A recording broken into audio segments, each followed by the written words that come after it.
Friday, everybody. It is April 11th, and these are the Friday Funnies. Now, I know more and more people are getting concerned about global warming, but after the stories I read this week, I think I'm a little more worried about global dumbing.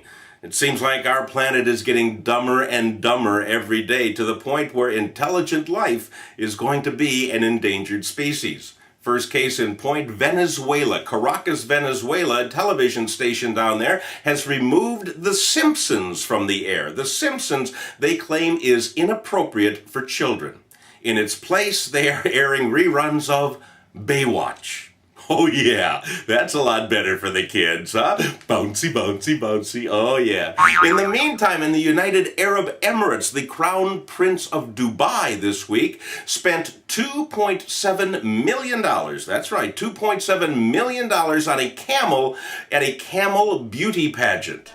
I've never really seen the beauty in camels myself, but when you read things like this, it makes guys like Elliot Spitzer seem just a little bit more normal. Well, in addition to those stories from abroad, we've had a lot of dumbness happen right here in our own backyard. So let's take a look, shall we?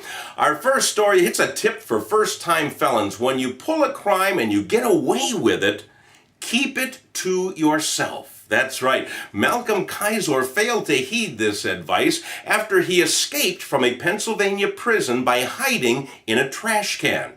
Once he was on the outside, he was very proud of his exploits and used to brag about his great escape and the fact that it was on America's Most Wanted, bragged to a whole bunch of homeless people that he met in the park, never figuring that any of them would have access to a television. Well, one of the homeless guys did and phoned it in. Mr. Kaiser is back behind bars now. This is one case where a bum steer turned out to be a good thing.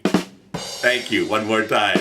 Thank you very much. All right, next story in Bremerton, Washington. A 14-year-old boy was very upset because his mom threatened to send him to military school. Apparently, she caught him skipping class and wanted to get him some more discipline, and she threatened to send him to military school. Well, he didn't want to go, so what did he do? He called the police and told them, my mom's growing marijuana in the closet.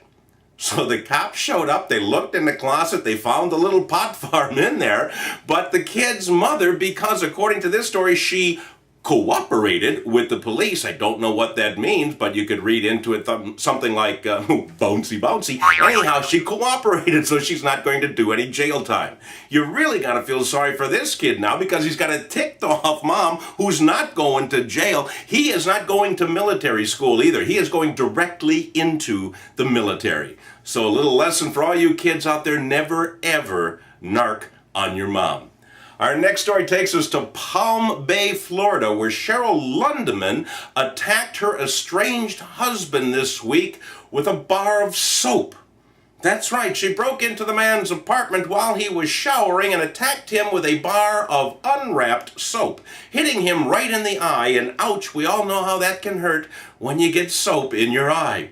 The police said the soap in question was Irish Spring, and Miss Lundeman said, it's strong enough for a man, but I like it too.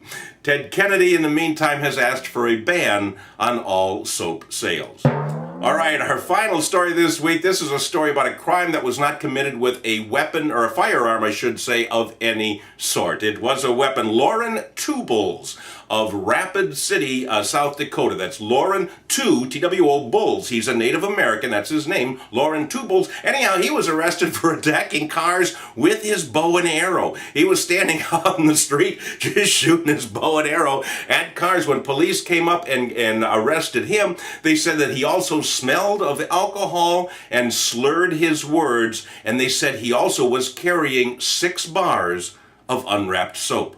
Another sudsing incident caught just in time.